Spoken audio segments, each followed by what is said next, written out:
In today's video, I'm going to teach you how to add superscript and subscript characters in Google Sheets. Whether you're working on scientific data, mathematical themes, or any other project that could benefit from some special formatting, understanding how to use these features can be incredibly helpful.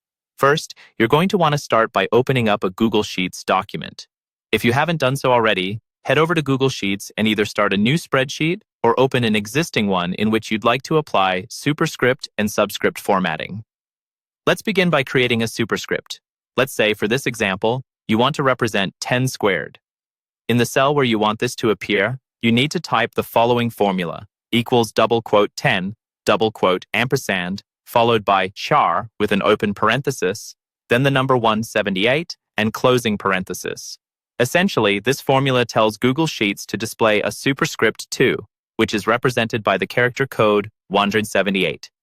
After typing this in, just press the Enter key. By doing so, Google Sheets processes the formula, and voila! You should see 102 displayed in your cell, with the 2 appearing as a superscript. Now, let's move on to creating a subscript. Suppose you want to write Z subscript 2. In the chosen cell, you would type equals double quote, Z double quote, then ampersand, followed by char, open parenthesis, and this time use the number 8322. Then close parenthesis. The character code 8322 corresponds to subscript 2 in the Unicode standard. After you've entered that formula into the cell, hit the Enter key again. Google Sheets will translate your formula, and you should now see Z2 with the 2 as a subscript. It's as simple as that. These two techniques, using the char function, provide a quick and efficient way to present superscript and subscript formatting in your spreadsheets. One tip to note is that the char function in Google Sheets can be a powerful tool for including various other special characters in your data, beyond just superscripts and subscripts.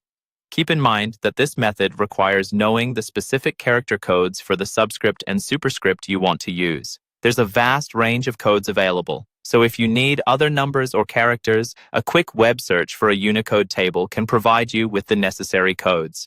Thanks for watching, and with these steps, you should be able to add a touch of sophistication to your data presentation using superscripts and subscripts in Google Sheets. Happy spreadsheeting!